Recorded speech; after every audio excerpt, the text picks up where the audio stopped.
Люди.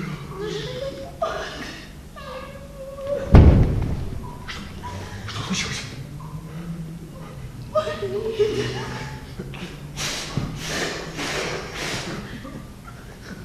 Сходи в туалет. Ну и что?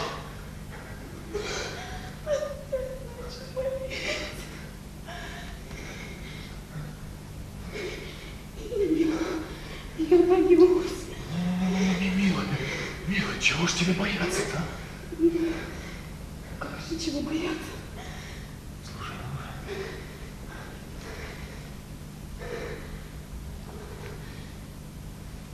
да ты, наверное, просто застудилась. Ну что еще-то у тебя может быть, а? Иди сюда.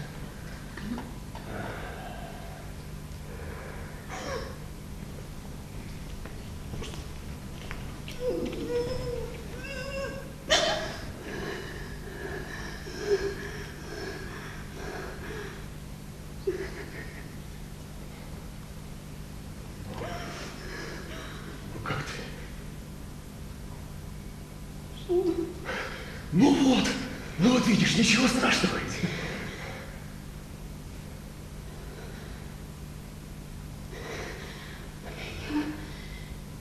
Я подумала. Да о чем? Мне показалось, что начались схватки. Да ты сама подумай. Ну разве такое возможно? Тогда откуда такая боль?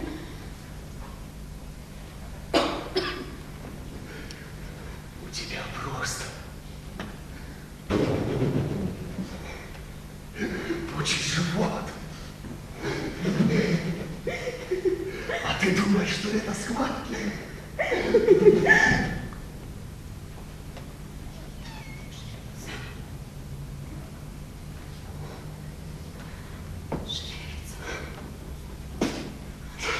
Да это же хорошо. Ах ты пакость. Так не терпится поскорее вынести наружу. Ему нужно подождать еще несколько дней. Послушай, милая, выброси все эти страхи у себя из головы. У нас с тобой сколько осталось? Да, по крайней мере, у нас с тобой осталось еще целый месяц. Нам с тобою совершенно нечего бояться. В этих местах еще не было такого, чтобы дети рождались раньше положенного срока. Но бабушка моя разве тебе об этом не говорила? Но такое случалось. Да от кого ты этого всего нахваталась-то? От твоей бабушки.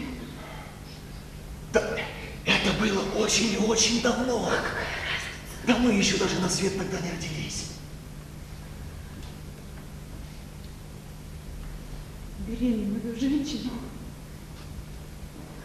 заживо положили в гроб. Подожди, вот это она тебе рассказывала, что ли? Нет, она рассказывала твоей матери, а я услышала. Да в нашей деревне все девушки эту историю знают наизусть. Она нам в кошмарных снах снится, а я как забеременела, вообще спать боюсь. Да послушай, милая, это все осталось в прошлом.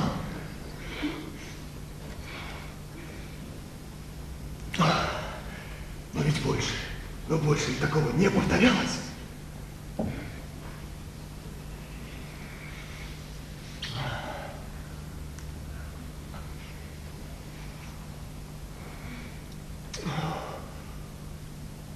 Ох, милая, тебе нужно немного поспать.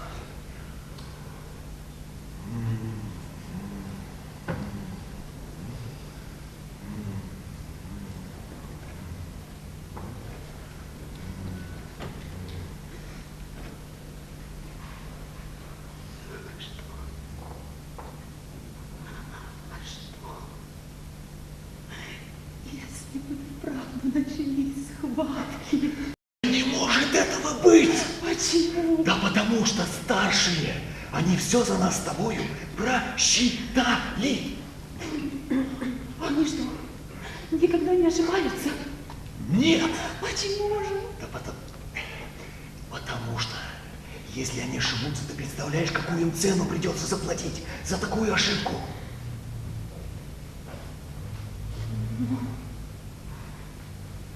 Ты ведь тоже испугался. Ну а разве это не естественно? Ну тогда и мой страх ведь тоже можно понять. Милая, да я не говорил тебе, что ты не можешь бояться. Но сейчас совсем другая ситуация. Послушай, как выпадет первый снег, мы возьмем тебя и малютку и перевезем через горы. Мы с тобой уедем отсюда и будем растить нашего ребенка без страха.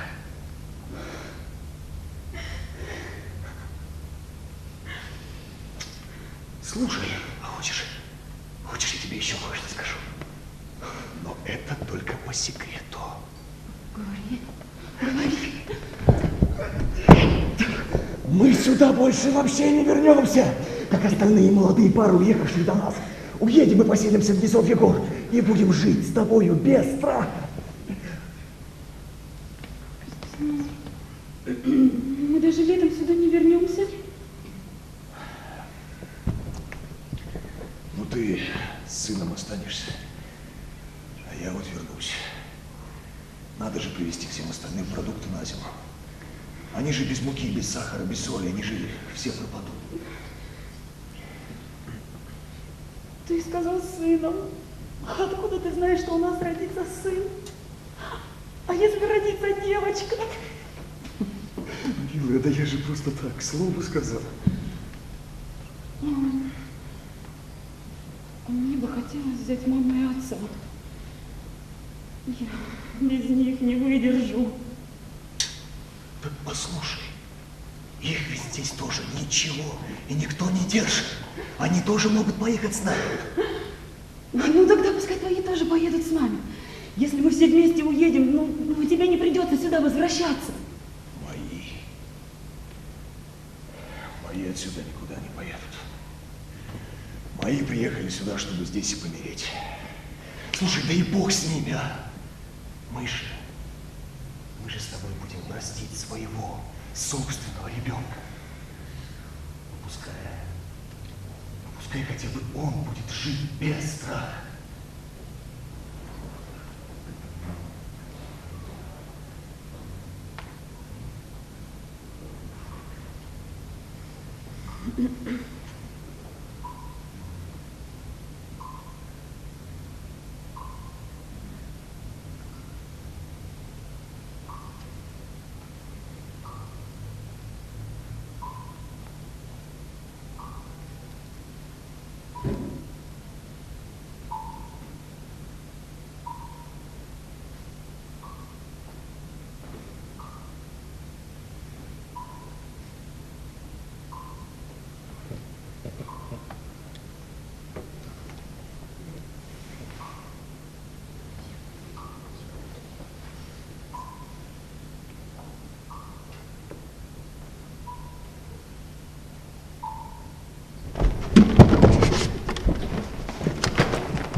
Мудрец.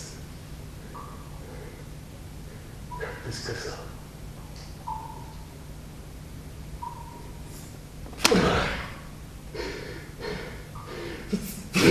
Порабощение. Человек. Страх. Искажает мысли человека. Но все-таки самое страшное, что может быть.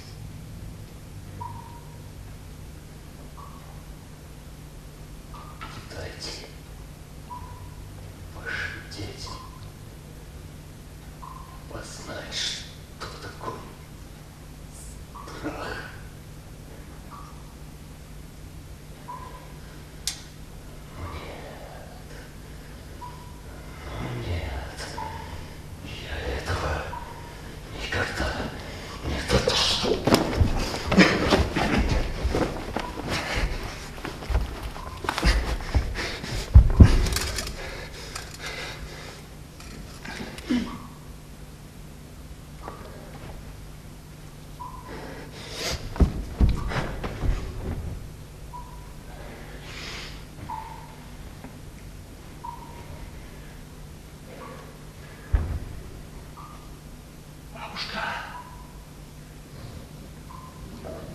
Бабушка, да я же вижу, что ты не спишь. Что такое случилось, сынок? Никак вы не даете мне поспать как следует. Я хотел тебя Кое-что спросить хочу.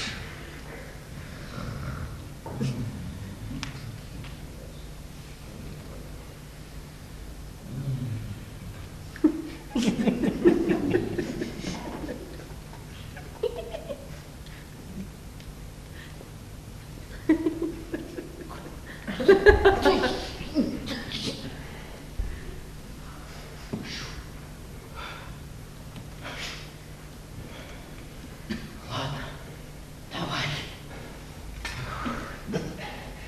Да ты вот недавно рассказывала матери, Чего? что, мол, одна женщина рожала. Ну, давно рожала. Ну, а тебе-то что интересует это?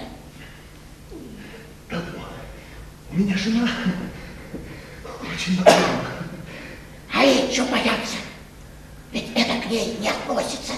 Она чуть напугана. Молодая, может, впечатлительная, неопытная. Вот и я чего-то заинтересовался.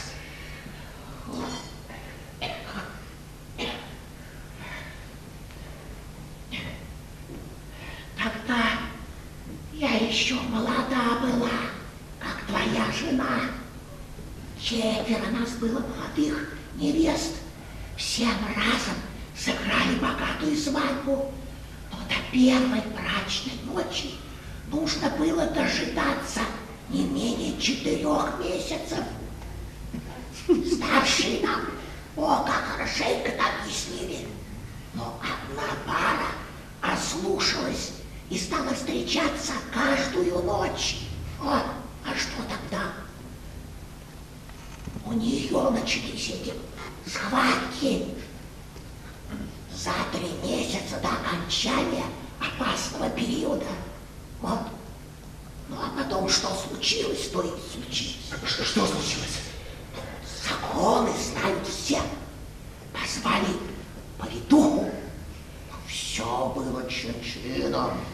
Собрался совет старейшин, вынес решение, и нашу подруженьку положили в гроб и закопали в свежевырытой могиле. А муж-то что? Муж много слез-то пролил. Как он молил, как он умолял.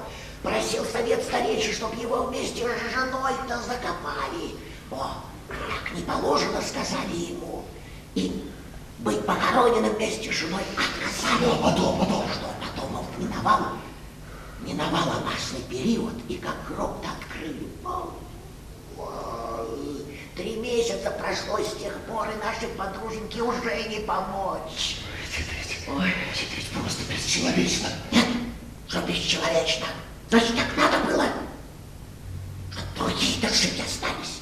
И если ты знаешь, что над нами горы, зачем рисковать?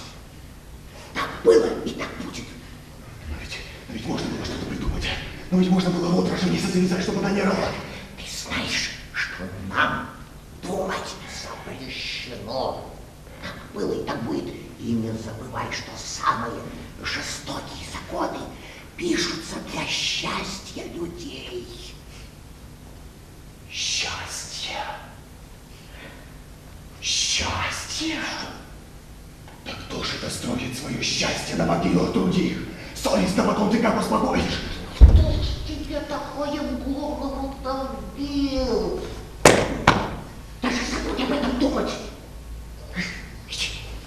Что было, то и прошло.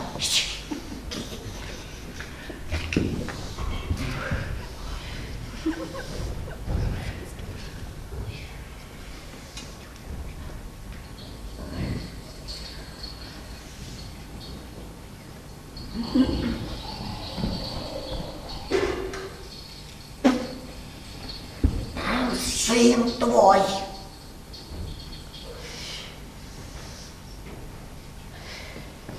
А ты-то что не спишь? Есть хочу. А ты еще немного. Вот и пройдет, приготовится. Есть хочу. Проголодался. Что ж, тогда я тебе все приготовлю. Так если бы у меня ноги-то меня держали, разве я бы тебя просил?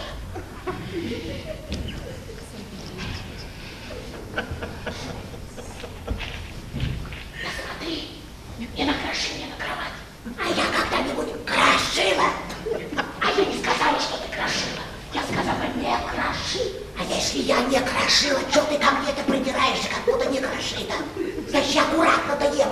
не крошила до стола. Если бы ты ко мне не придиралась, я бы вообще к тебе молчала всегда. Все, хватит уже. Да мне эта сухомятина уже упорно не лезет. Сейчас, еще чаю у меня попроси.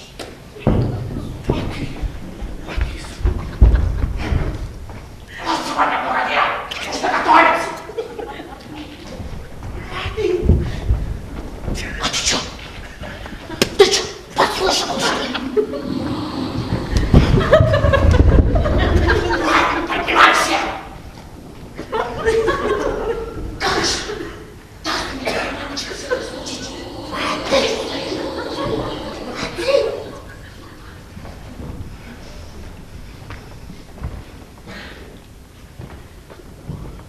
С газом хочу. С газом. Твои еще здесь до сих пор не вылетелись.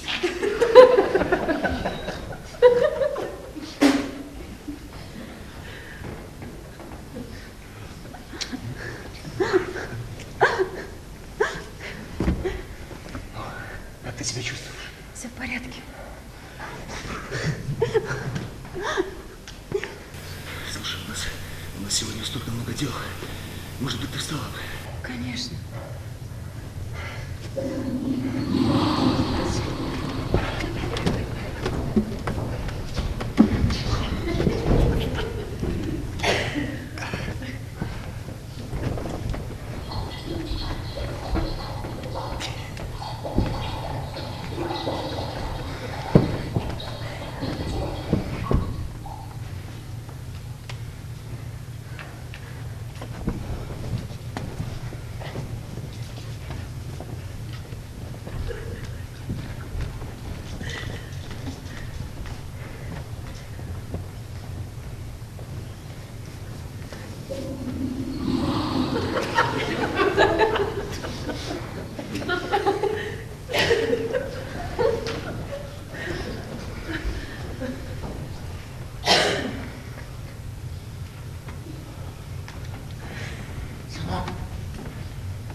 На 3,5 пальца. Вчера было. Слушай,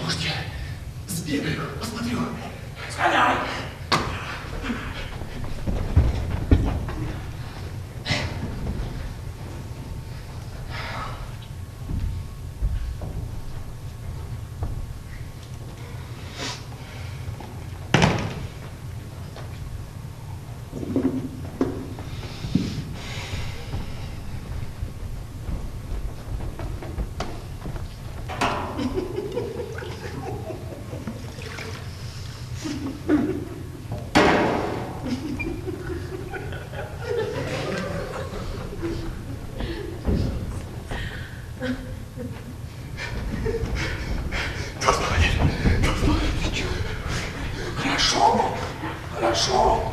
Сегодня зарастает. Тогда и за оружие возьмемся. Завтра к вечеру точно все. Не могу я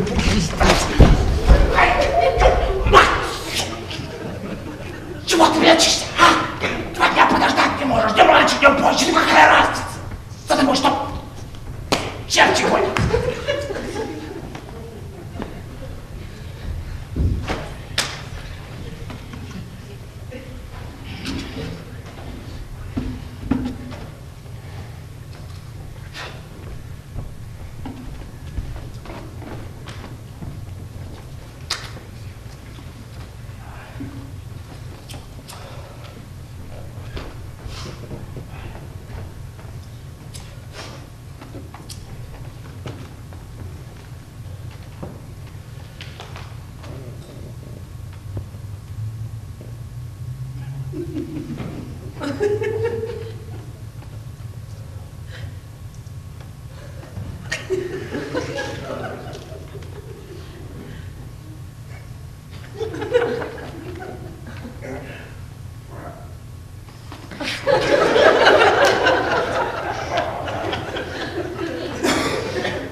Все ушли.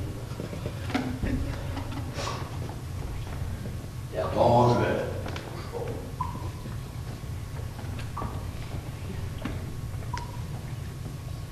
Все молодые ушли. Ушли и больше не вернулись. А мы что же? Мы тоже ушли. Как кончается зима, так мы и возвращались с хлебом, сахаром, солью, ячменем, пшеницей. Все, что было заработано зимой, все привозили с собой, чтобы зимой можно было прокормить столько людей. А теперь что же? Живый день. Поэтому мне хочется первым выстрелить из ружья. Каждый год так было. Так будет и сейчас. Так будет всегда.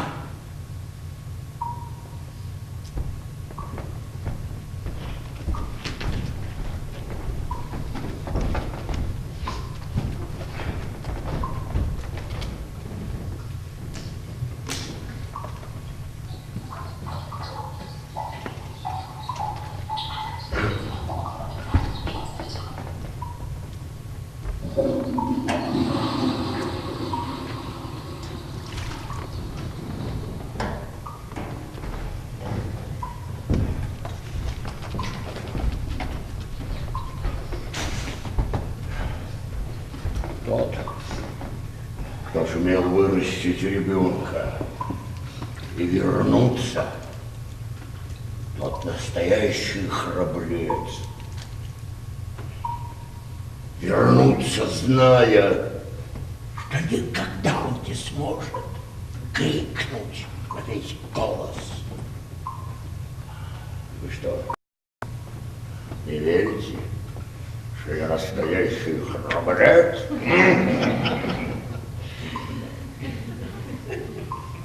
Когда мы будем стрелять из ружей? Может быть, завтра, отец.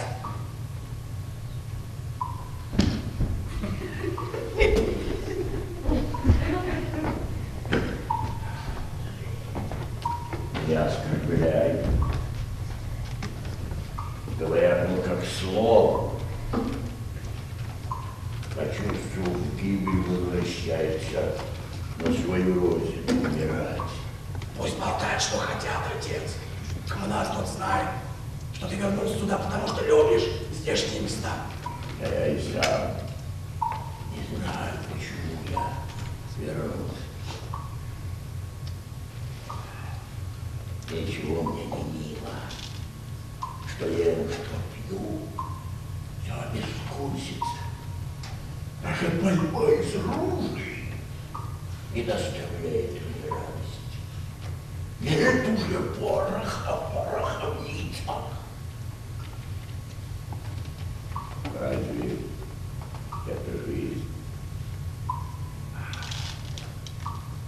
Тебе так не пришлось познакомиться со своим дядей. Был он жив.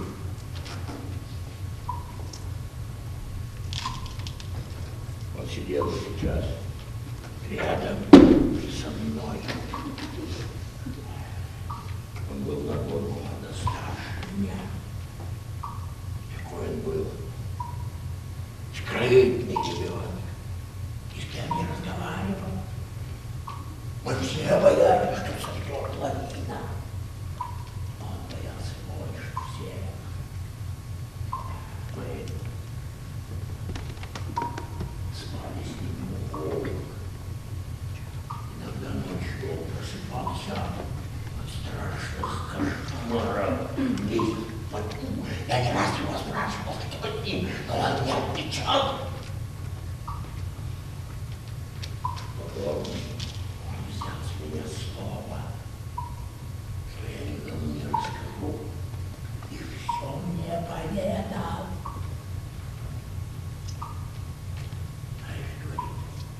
Мое сознание мне твердит, что в любой момент,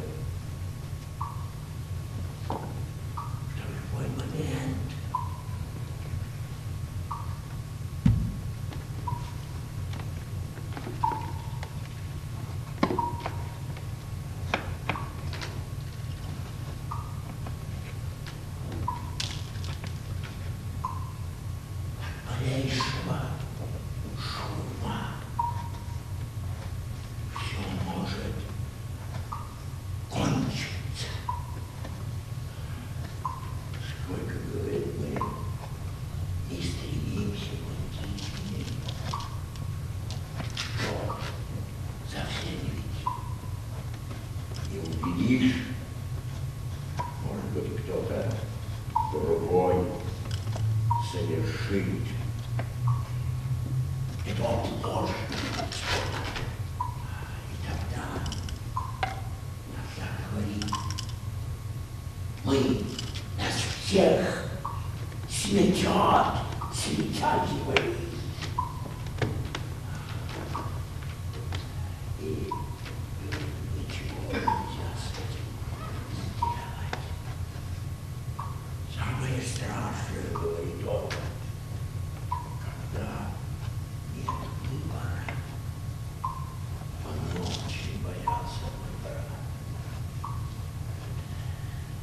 Боялся, что сойдет лавина. И жил в постоянном страхе.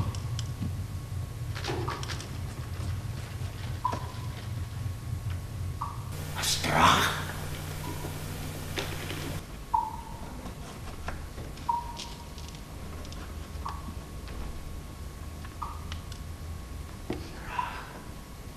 уничтожает человека,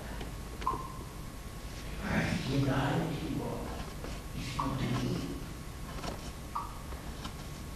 Однажды ночью проснулся и говорит, знаешь что, мне хочется поиграть в Ничего мне не могу с тобой сделать. Мне хочется заорать.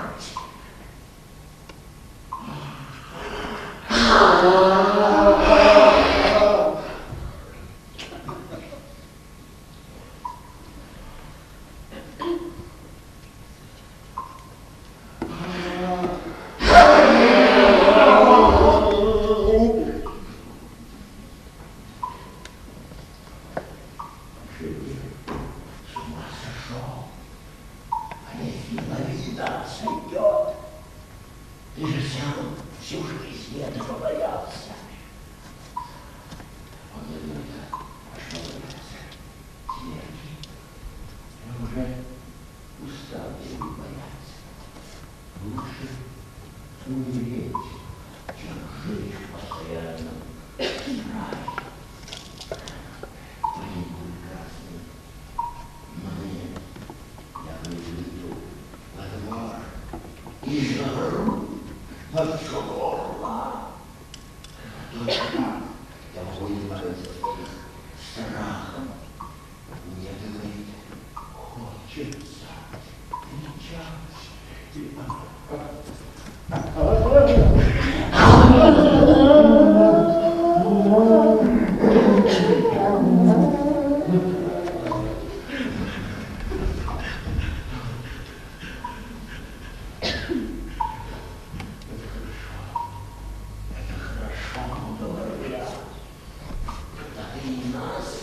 избавишь от наших страхов. Вы что-то говорите? Ты съежился от ужаса. А вдруг он всерьез воспримет мои слова и действительно заорет.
Я в жизни такой сильной боли не испытывала.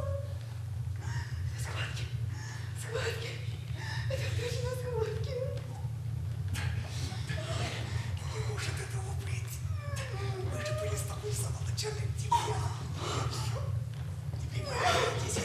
Да у нас впереди полтора года. Еще целый месяц. Прошу тебя, не отчаивайся. Не отчаивайся, не пойдет.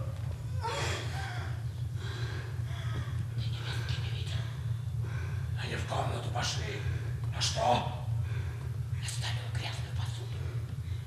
Ты ее больно-то не нагружай. Ей рожать скоро. Вот у меня бы был такой заботливый, сверхконтактный.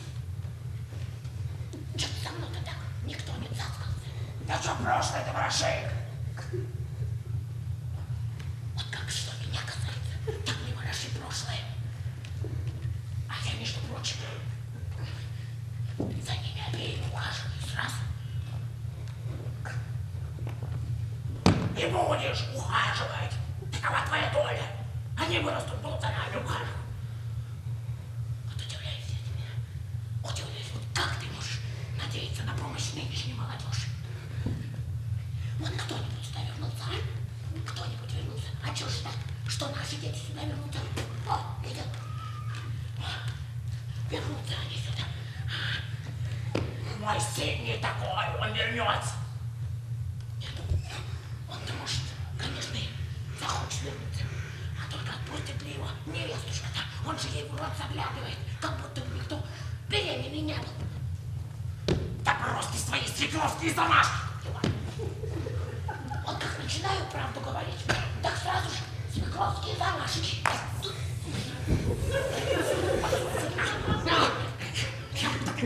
Сама не была молодуха, твою мать.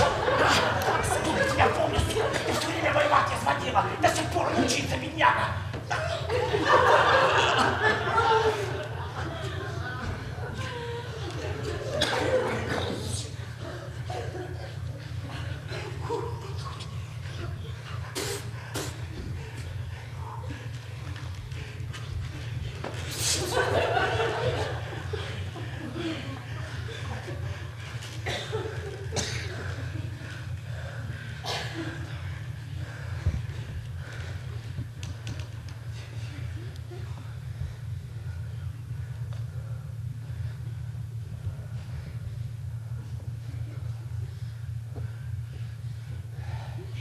Ты не утруждай себя, невестушка.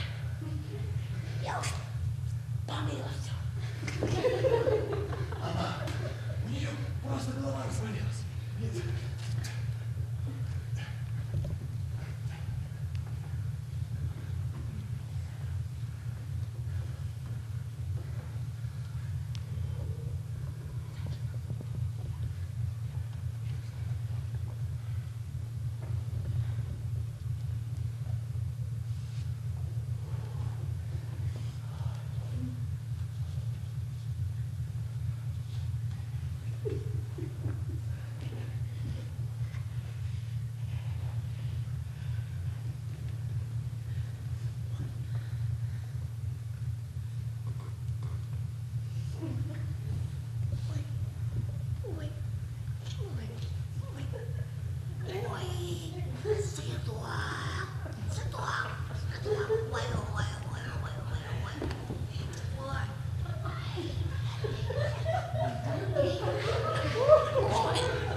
По крайней мере, она в состоянии попроситься. Если бы не говорила.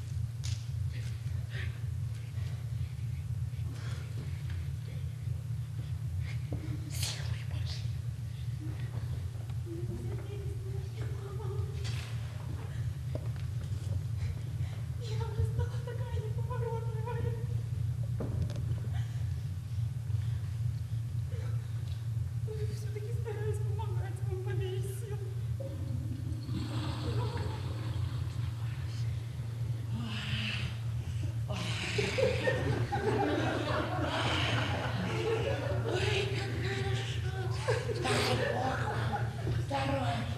Дай Бог вам всего, чего вы хотите. И ребеночка хорошего. Ой.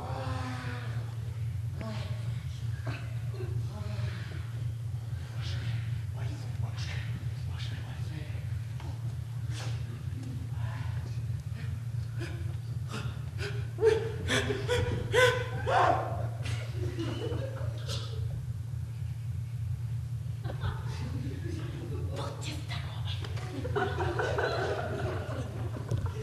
Вам того же.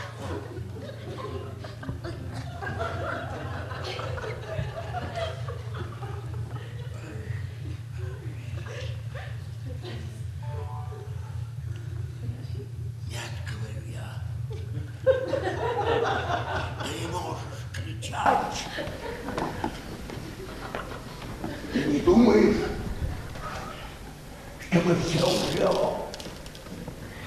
Думаю, говори, но ничего не смогу с собой поделать. Мне хочется побежать на улицу и заорать во все горло.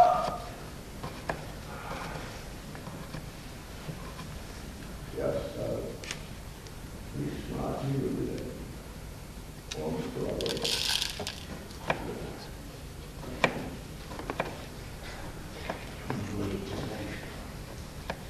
я уже не хочу кричать. Правда? Ну, что тут? Не кричу. Ты не такой. Не знаю, что говорить. И лучше буду стрелять. Да, буду стрелять. И я, когда я буду стрелять, то не то, что лавина, целый каскад воды на нас обрушится. Боже мой, брат ты мой, за правду свихнулся. Тогда я пошел к отцу и рассказал ему. Так, мол, и так. Хорошо сказал. Кричать не можем, а потом его спрячешь, и ничего не случится. Я стал возражать, это не выход, говорю. Мой брат вбил себе в голову спустить на нас лавину. Надо сообщить об этом. Отец, если мы не сообщим, мы все будем виноваты, отец. Отец, очнись, прими это как должное, мой брат свихнулся. Если мы не сообщим об этом и не примем меры, мы все погибнем. Мы сделаемся суждения одному человеку, а потом будем наблюдать всеобщую гибель. Очнись, отец.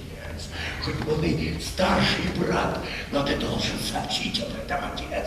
Ты должен об этом сообщить, отец.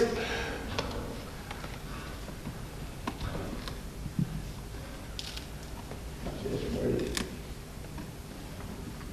первый раз в жизни долго задумался. Дальше через 10 лет уже не мог. Ты прав, сказал. Пошел и все рассказал на своей старейшине. Не услышали молча. Долго не давали ответа. А ты его спросил, а что вы сделаете с моим сыном?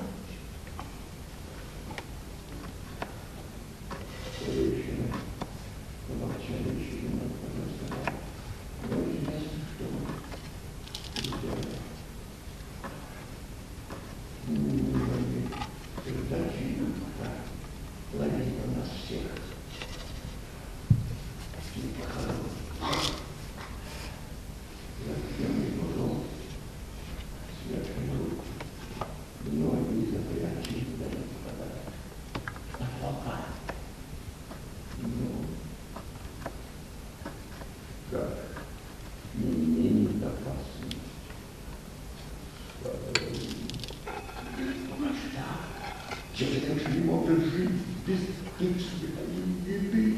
Мы жили в солдате, не натаскали человек.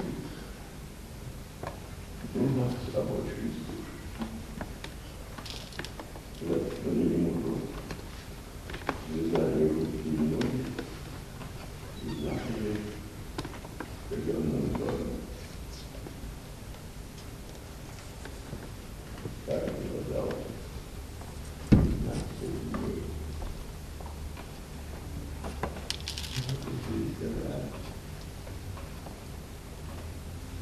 Ваш сын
Слышал эту историю, сынок?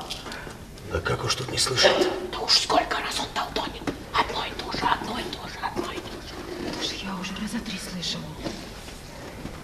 Никто не слышал. Этой истории больше, чем я.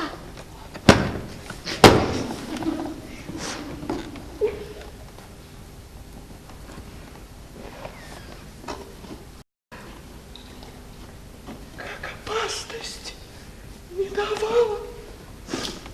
Родила я первого своего ребенка. Тебя родила. Как сошел первый выпал снег, так мы покинули эти места и жили в лагере переселенцев. Потом родился другой, тоже сыночек, но не выжил бедняжка. Потом дочку родила, ее Бог прибрал.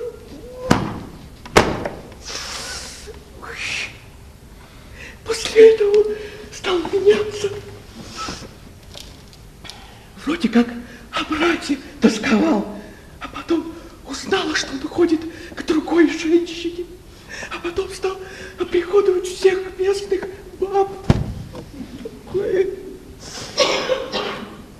А по соседству вот жила старушка, сказала: я помогу тебе вернуть твоего мужа, только ты и ребенок должны иногда заболевать. Но если только ребенок будет болеть, это не годится. Надо, чтобы ты тоже болел. Пусть смотрит за ребенком, никуда не денется. Я все ее просьбы вот выполнил. Дорого мне это все обошлось. Вы не смотрите на него, что он так вот сейчас лежит. Ангел.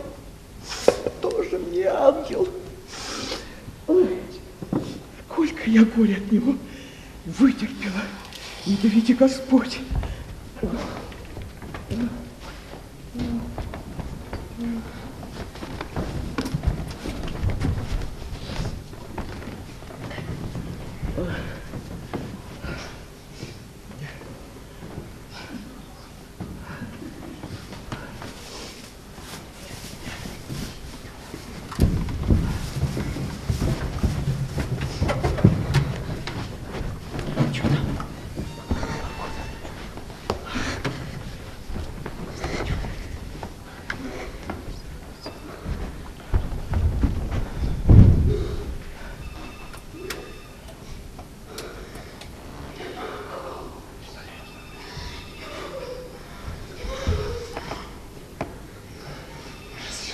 Ничего не надо бояться. Я тебя прошу, потерпи. Потерпи. Это схватки. Пойми же ты, наконец. Это схватки.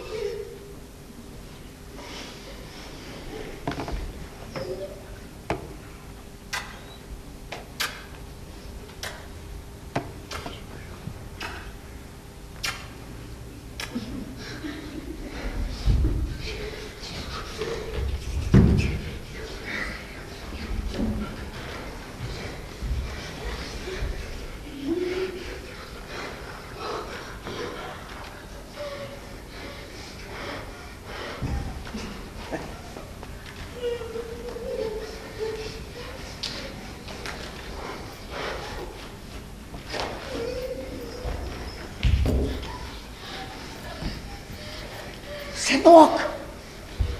Сынок! Что случилось, мам? Невестка! Невестка! Слышь, иди. Ходит. Мать твоя ходит. Мамочка, мамочка, мамочка, ты хочешь, мамочка, ты хочешь? Мамочка.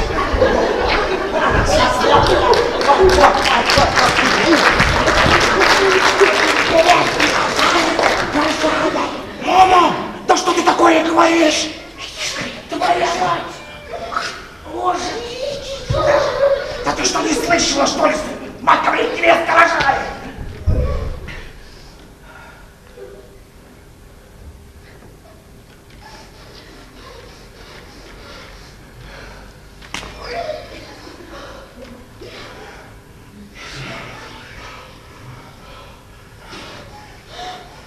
Что? Случилось, сынок? Ничего не случилось.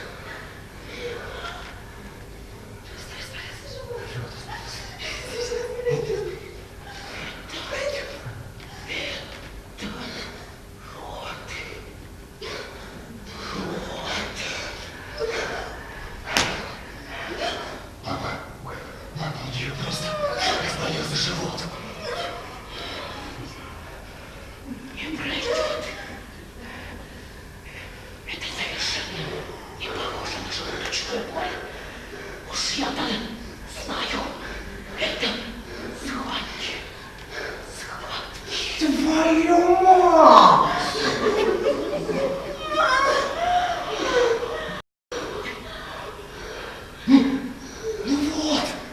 Ну вот, видите, все прошло.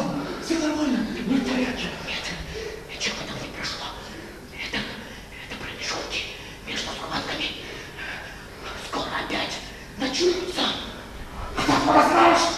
Да как же не знать-то, как мне? Я ведь...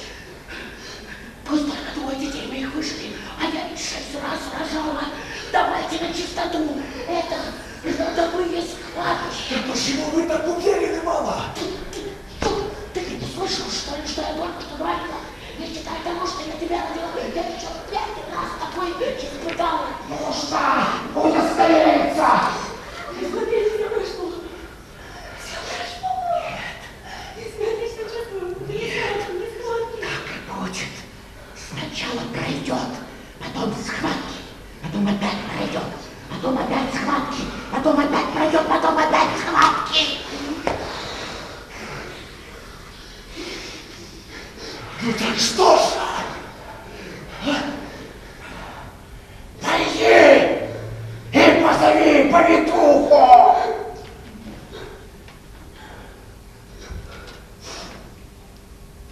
Не позову.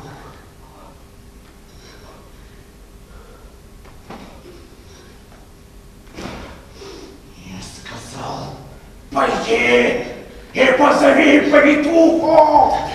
Ты не схватки это. Раньше мне такое было тоже. Сходил в туалет, все прошло, все нормально. Я же говорю, да все в порядке, я немного подождем. чего? Ждать, а?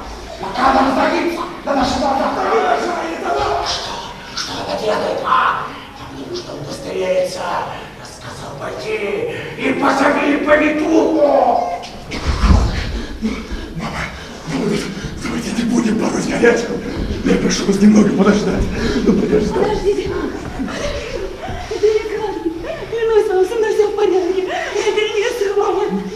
требования схватки. Чего ты боишься? Повитуха придет и нас успокоит, и вас. Правильно, сынок? Мать, дело говорит. Нужно быть уверенными. А это наверняка нам только повитуха может сказать. Нам нужно удостовериться.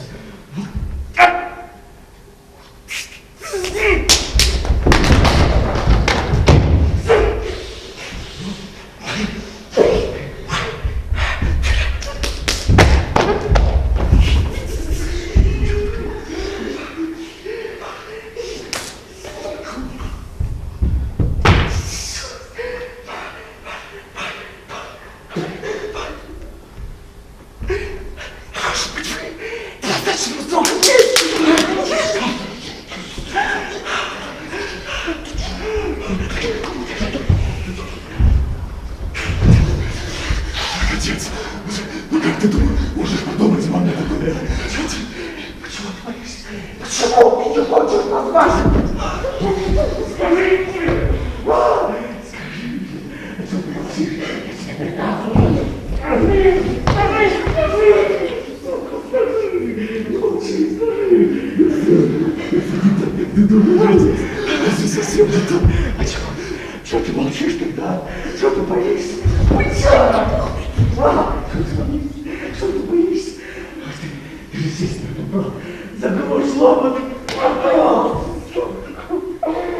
не мог еще месяц потерпеть, но бабки свои попридержать. Не мог теперь уже до конца жизни стоять. Сидурей, бабки свои.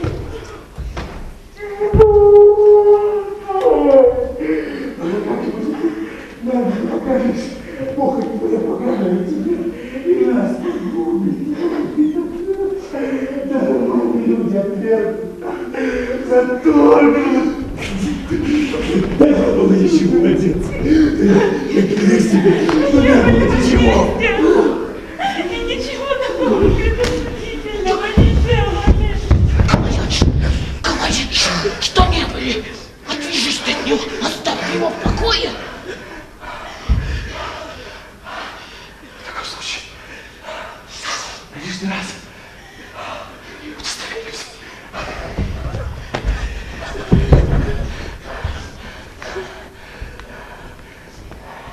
Пойди и позови повитуху.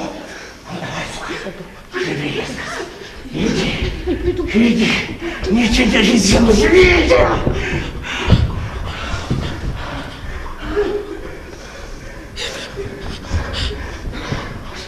Что я скажу? Так скажи так. Ну, с невесткой заподозрили неладное. С невесткой заподозрили неладное.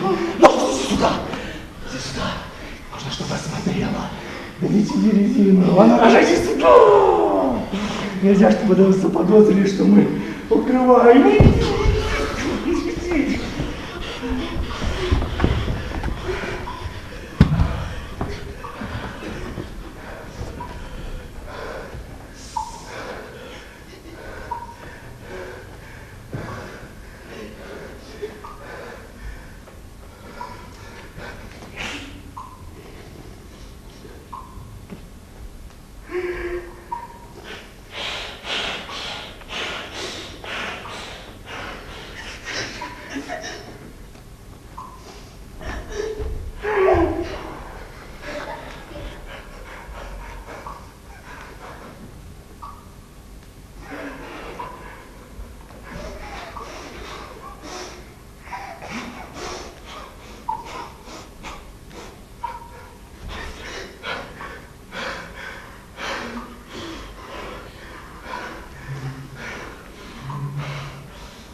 de llorar y no amanece. Ya no sé si maldecirte o por ti rezar. Tengo miedo de buscarte y de encontrarte.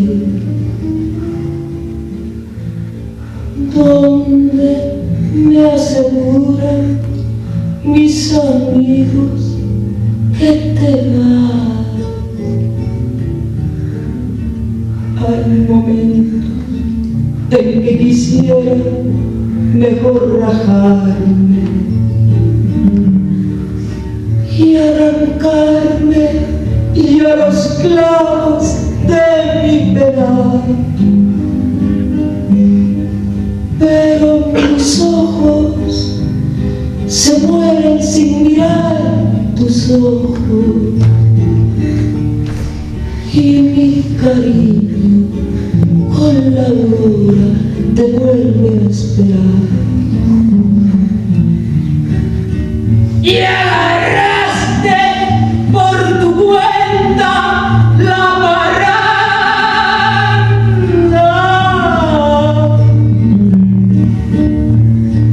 Paloma negra, ¿dónde andará?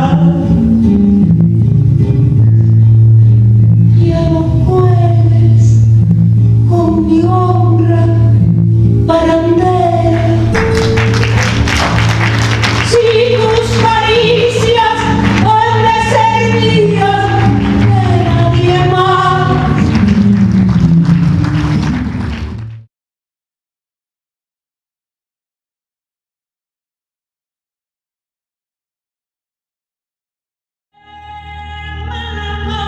Sus labios, el infierno es este cielo.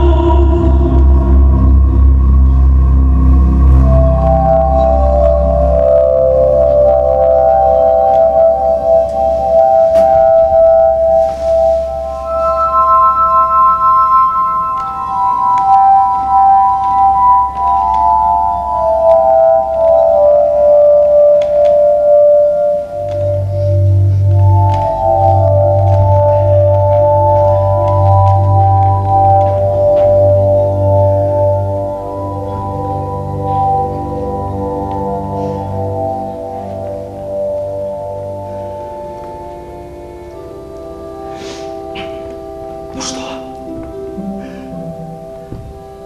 Сказала. Чё сказала?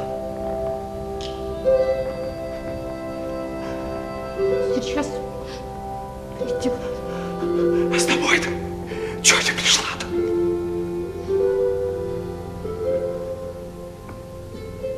Оказывается, она вначале должна сообщить у охранника.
Видала сия чаша.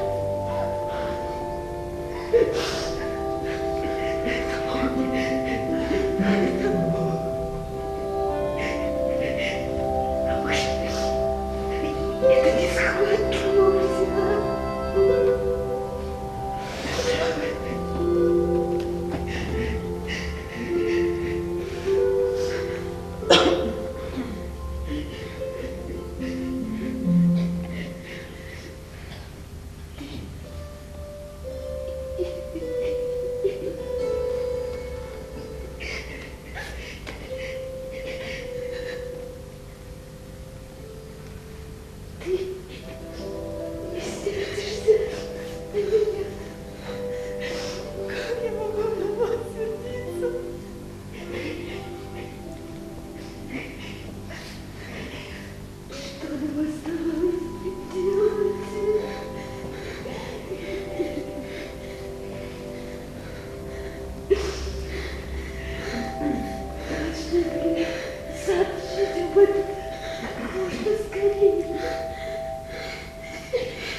Кто-нибудь другой это сделал.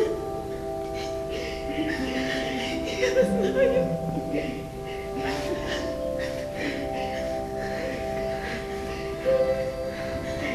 Кто-то должен был сообщить. Мне страшно. Мне страшно.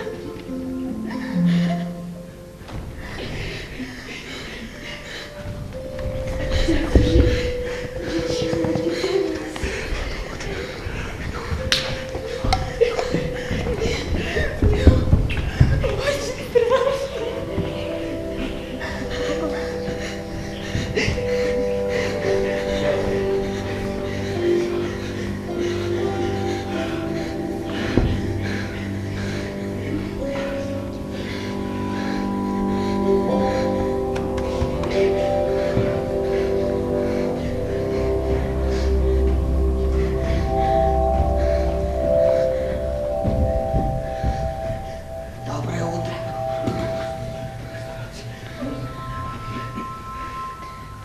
Проходите. Пожалуйста, пожалуйста. Надеюсь, ты нам хороших новостей принесешь, доченька. Дай Бог и тебе дожить до такого возраста, как я. Это не схватки. Это не схватки. А может, выпьете чего-нибудь? Сейчас самое важное — это время. Не будем затягивать. Но если это не то, чего мы боимся, то перед уходом я попью с вами кофейку. Так, где невеста? Прошу, пожалуйста.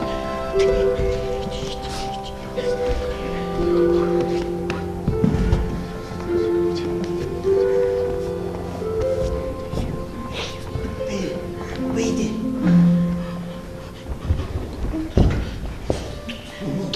Ступай, ступай, ступай.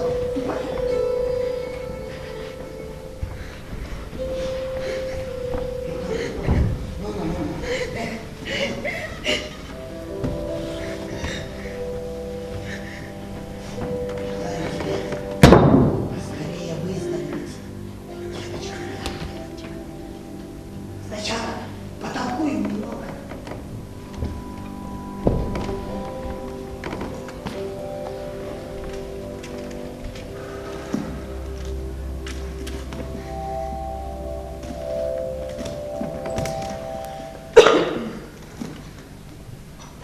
Садись, быстро.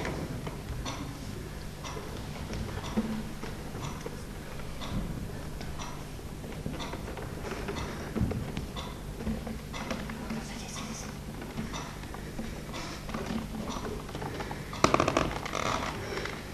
Только отвечай честно. Договорились?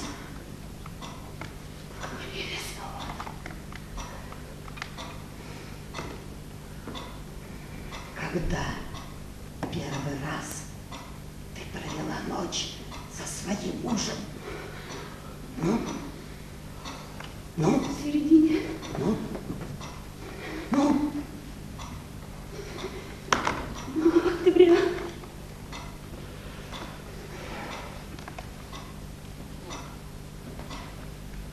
А до этого у вас что-то было? Ну, например, поцелуи, все такое прочее. Может, вы по незнанию немножечко перешли дозволенное, а?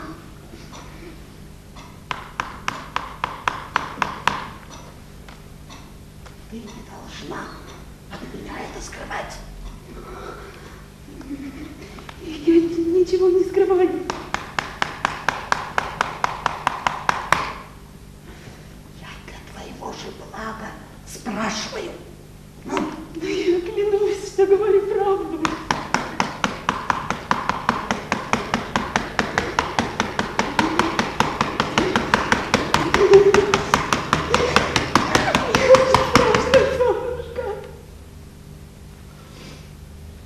Если говоришь правду, бояться нечего.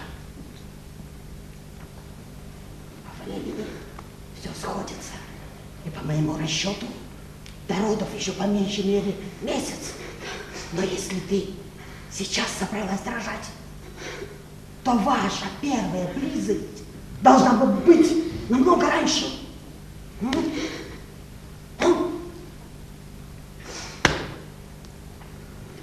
Шило в мешке не утаишь. И если ты ничего от меня не утаиваешь, то это не схватки. Я, честное слово, от вас ничего не скрываю. И когда бы мы могли быть вместе, нам наши родители даже издали видеться не давали. Не говоря уже о том, чтобы с глаз на глаз пообщаться. Да что ты, деточка, да разве ж можно порох рядом с огнем хранить? К тому же, помнишь тот ужасный случай?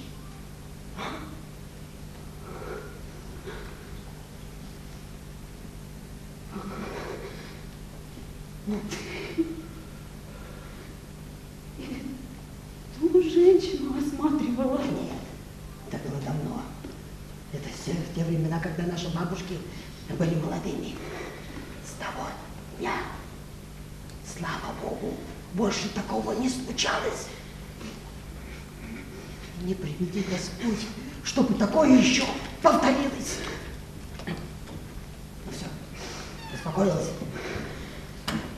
Ну, нечего бояться. Чему быть, того не миновать.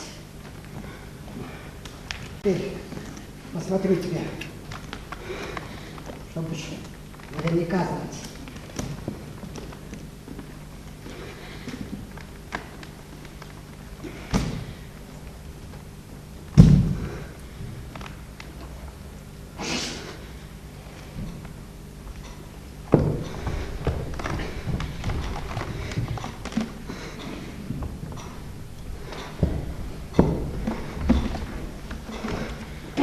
Ложись!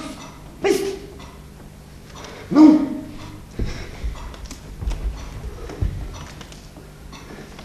Убивайте! Ну, спину ложись! Ну! Обе-то!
Когда первый раз почувствовала боль?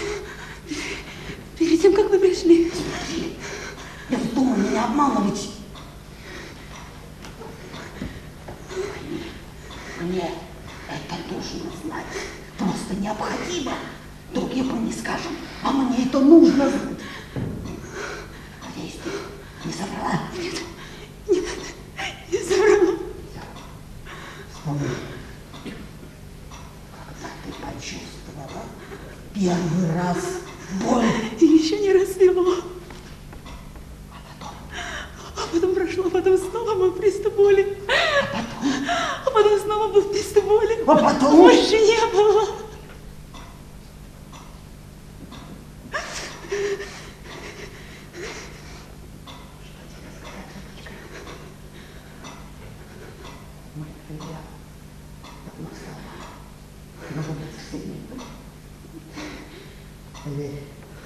Не очень жалко, но я обязан доложить совету старейшин об этом.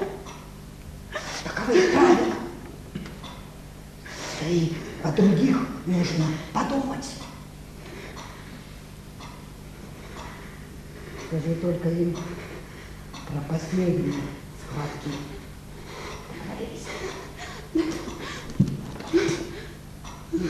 Близкие могут пострадать. Поняла?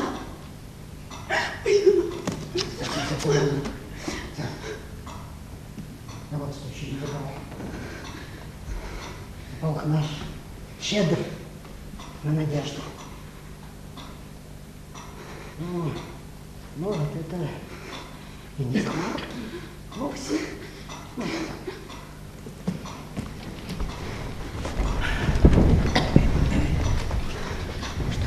Руки помыть.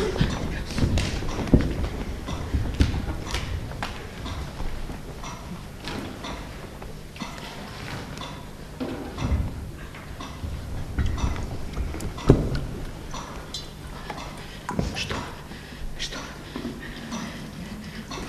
Не схватки. Отвечай, это было так. Видно, не судьба. Таковы правила. Хотите, не буду. Не держите на меня зла. Это закон. Все. Я обязана сообщить.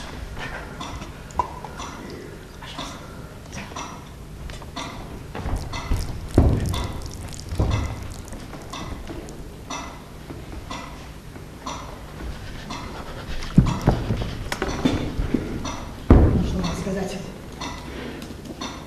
Мужайтесь. Ты жди здесь.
Если вас интересует мое мнение, то все было по-другому. Брат-то ведь не сам умер. Его убили, безжалостно погубили. Охранник. Охранник. Это вы. Это вы его убили. Вы задушили его своими собственными руками. Охранники, убийца. Охранники, убийцы. Это не тот охранник. Ты все перепутал. Ничего я не перепутал. Филипп, вот этот тип. Я узнал его. Это был ты. Ты охранник. Охранник предатель. Охранник. Убийца. Отец, ну кого мы задушили? Я никого не душил.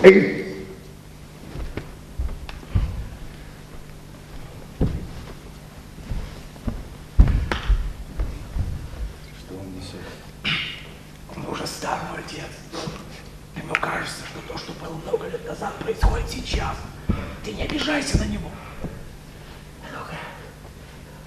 Ну-ка попробуй.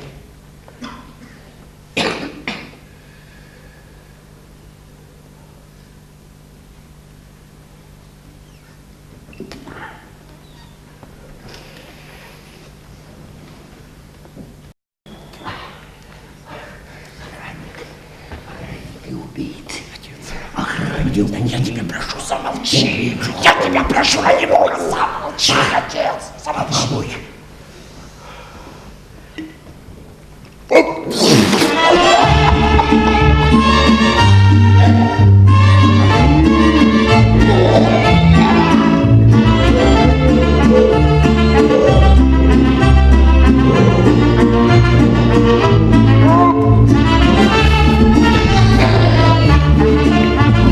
Salías del templo un día llorona cuando al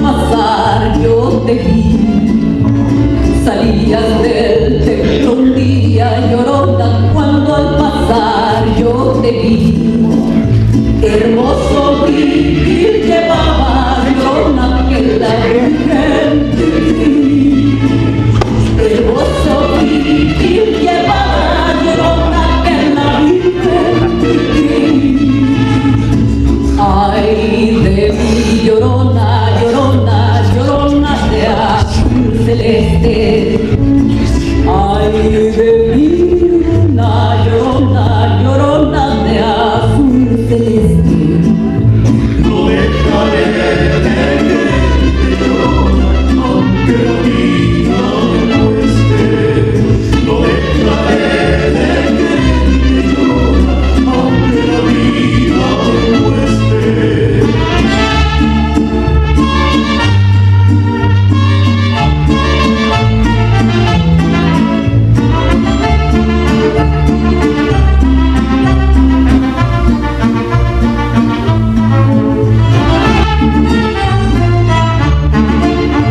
Todos me dicen negro, Llorona, negro pero cariñoso.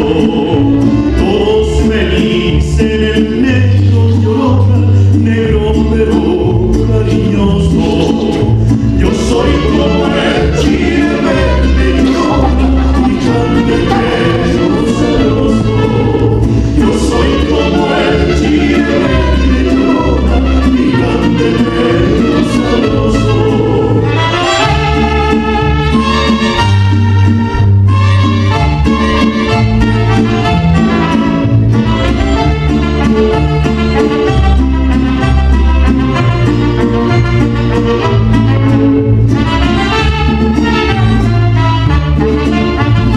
Salías del templo un día, Llorona, cuando al pasar yo te vi. Salías del templo un día, Llorona, cuando al pasar yo te vi. Hermoso vivir llevabas, Llorona, que la Virgen de ti. Hermoso vivir llevabas, Llorona, que la Virgen de ti. Ay de mí, Llorona, Llorona, Llorona de azul celeste. Ay de mí, Llorona, Llorona, Llorona de azul celeste.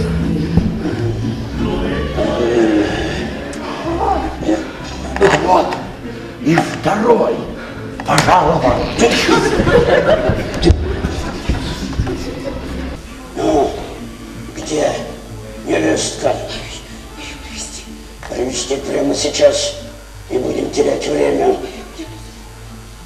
Вы все будете сидеть, а когда надо будет отвечать на вопросы, то отвечать будете стоя. Договорились?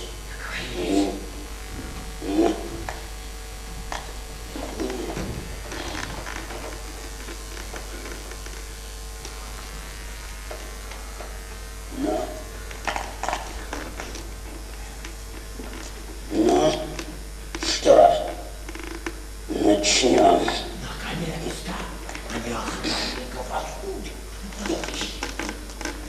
Перед тем, как прийти сюда, мы проверили уровень воды в катке.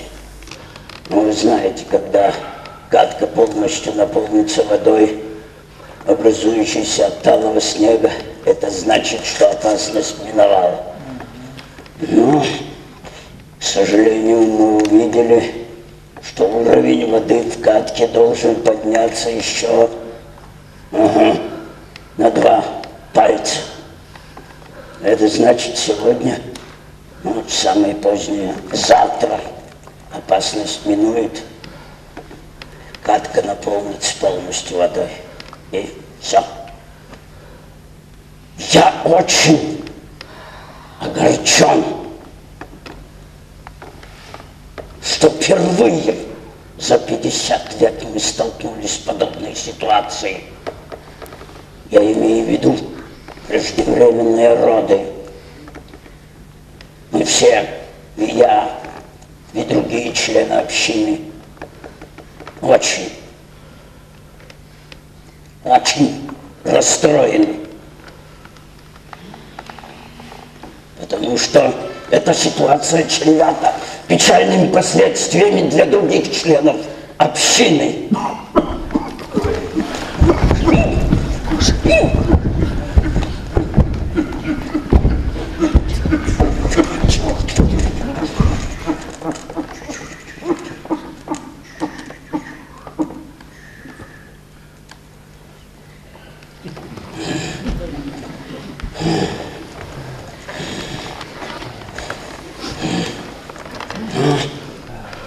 Ну что, теперь не будем терять времени и приступим к выполнению положенной процедуры.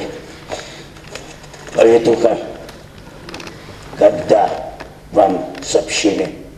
Только что. И Я сразу же пришла. Потом сразу же доложила вам. Я должна сделать заявление, что невестка рожает. вы уверены? Абсолютно. А может быть, еще осмотришь ее?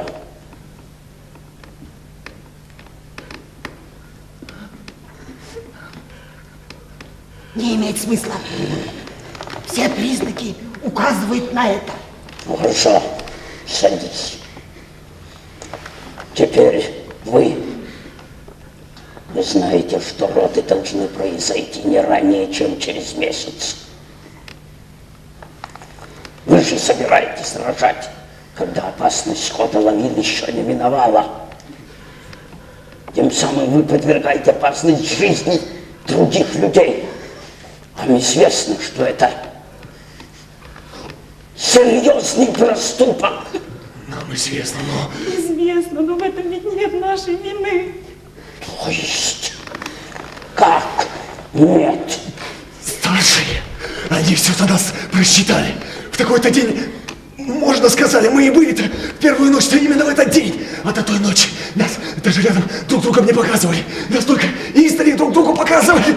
Ой, господин, представьте, позвольте, я тоже хочу выступить. Говорите, но только не затягивайте. Господин председатель, мы с женой специально следили, чтобы молодые раньше времени. Мы даже дотронуться друг до друга. Без разрешения поступать нельзя. Понятно? Ну, предположим, все произошло вовремя. Но я не понимаю, к чему вы клоните? Это преждевременные роды. А? Да, господин председатель.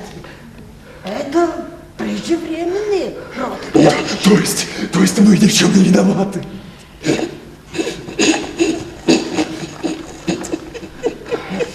Так какая теперь разница? Мы что, сюда пришли строить ранние это роды или поздние? Это к исходу дела не имеет никакого отношения. Процедура известна. Эта молодая гражданка будет замурована в гроб и без промедления предана земле. Мы, конечно, очень огорчены, что нам пришлось прибегать к такому решению. Господин председатель. Все. Спорить больше не о чем. Повитуха, у вас есть какие-нибудь возражения? Нет, господин председатель. Тогда приговор должен быть приведен в исполнение без промедления. Они что, не осудят охранников? Мою жену наказывают за то, в чем она не виновата. Это, видите ли, у вас закон такой, что ли? Но мы же ничего не сделали против вашего закона. Все, и свадьба, и первая брачная ночь. Но ведь все же было вовремя. Сынок, мы об этом уже говорили.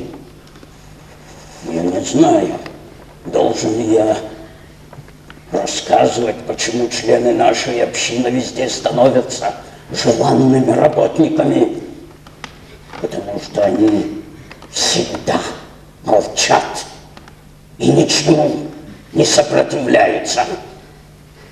А ты что хочешь сказать? Мы что, сейчас займемся обсуждением законов, и пусть гибнет столько народа? Да я не хочу, чтобы люди гибли. Ну пусть моя жена, пусть она живет. Все нашел. Юноша, я понимаю твою боль. Мы тоже были молоды. Мы тоже любви. Но ради жизни других людей ты обязан, ты должен собрать все силы и выдержать это горе.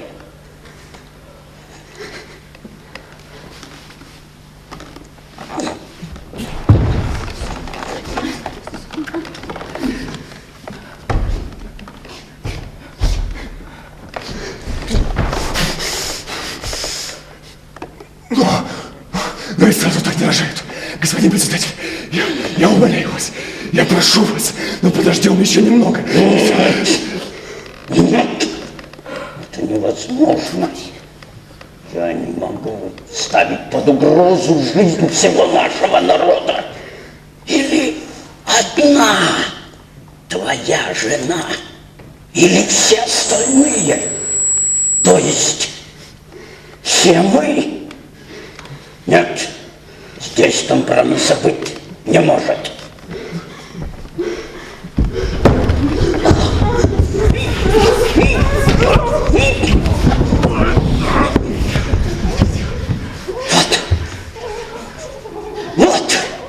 Вот сейчас твоя жена соберется рожать, а нам что прикажешь делать? До одного крика твоей жены достаточно, чтобы нам на голову посыпались тонны снега. А что делать с криком новорожденного? Мы же все будем погребены под лавинами. Или ты сейчас же прекратишь с нами спорить, или мы будем вынуждены вынести такое же решение в отношении тебя. Молчать, молчать, замолчи, наконец.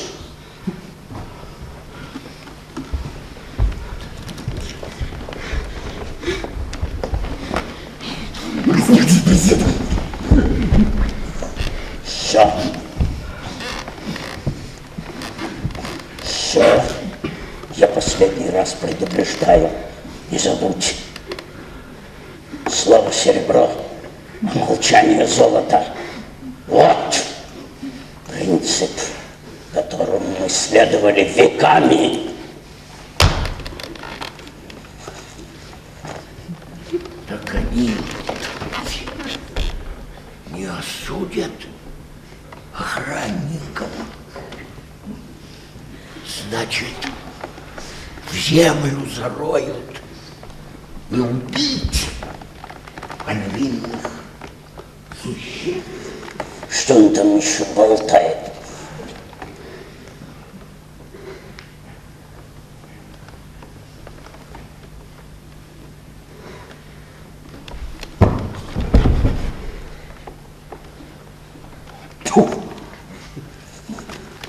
А ну-ка, ты. Тихо. Осуди тех, кто задушил моего брата. Да в чем дело? Осуди убийц, если ты такой храбрый, осуди их. Нет, ты не можешь осудить их, потому что боишься, они тебя самого могут задушить. Заткните этому рот! Давайте поторопитесь. Поторопитесь. И гражданку тоже приготовьте. Слышите? Юноша, я, конечно, очень удивлен, но я прощаю тебя, учитывая ту боль, которую ты сейчас испытываешь. Давайте быстрее, вам всем оставаться на местах. Все, готово. Пойдемте, приступим к выполнению положенной процедуры.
Пойдемте. Пойдемте.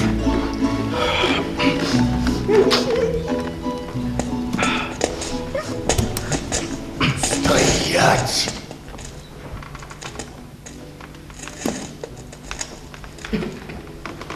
Сынок, что ты задумал?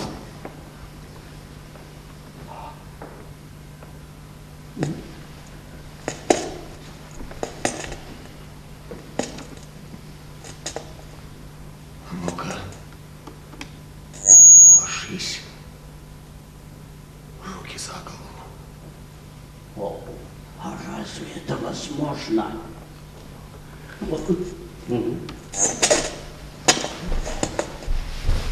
Что все это значит?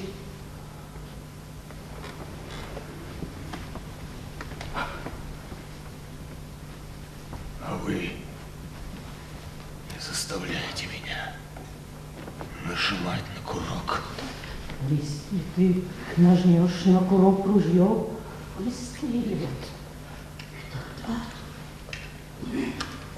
Все.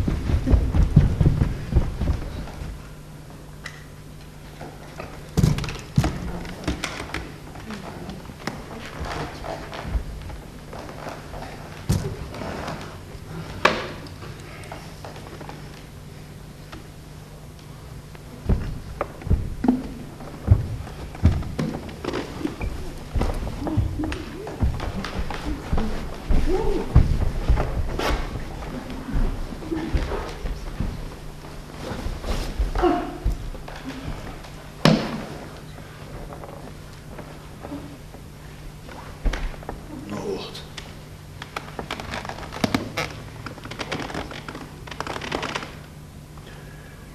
Мы умрем. Но или моя жена будет жить, или мы все здесь с вами подохнем. Ты что? Ты что? Нас ты тоже хочешь убить? Мы же все, сынок, погибли. Отец, ну ты хоть не вмешивайся. Да как же, сынок, не вмешивайся-то, а? Очнись! А что мне, по-твоему? Моей жене умирать, что ли? Да я должен сделать все для того, чтобы моя жена и мой ребенок остались жить. А что ты, сынок, можешь сделать?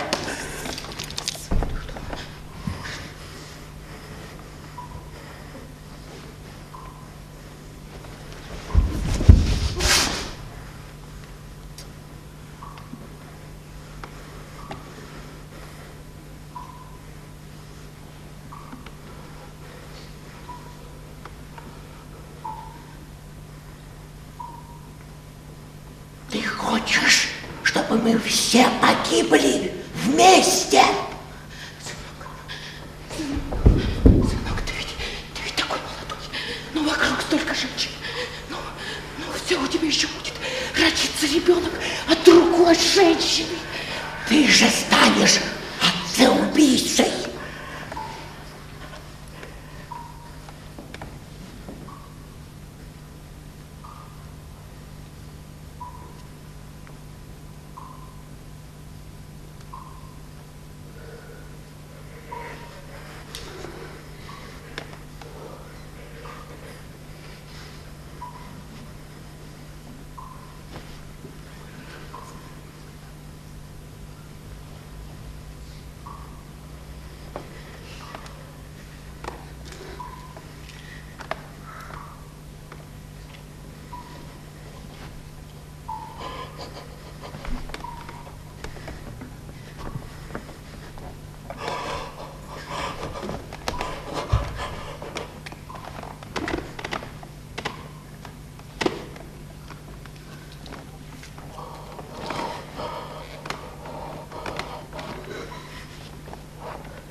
Я горжусь своим внуком. У меня что-то во рту пересохло. Можно воды?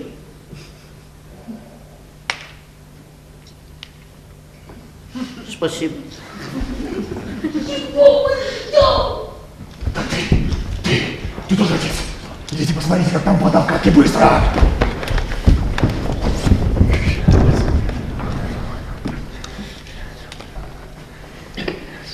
А ну-ка, давайте-ка теперь будем судить охране.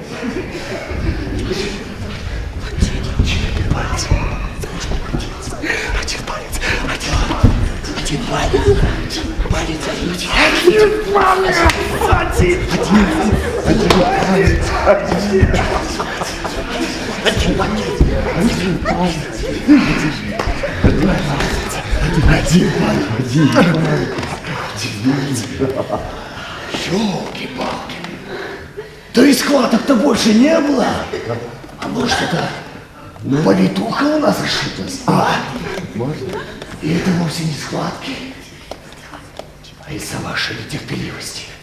Моя жена чуть было не погибла.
Что будет с криком ребенка? Мы же все погибнем. А я нарочно сюда приехал помирать. Не все равно. А как же теперь понимаю своего брата? Мне перед смертью хочется заорать. Ничего не могу с собой поделать. Мне хочется кричать сейчас.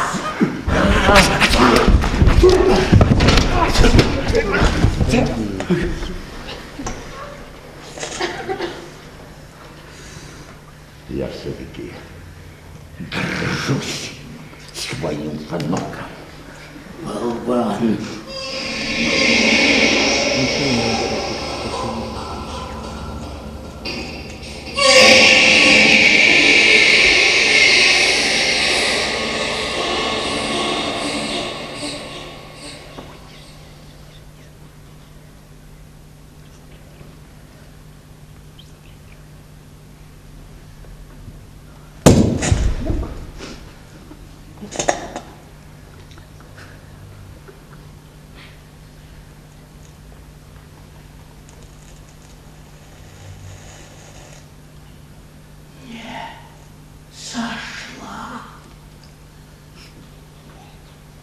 Наверное, уже не сойдет. Вот шаг.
El que quisiera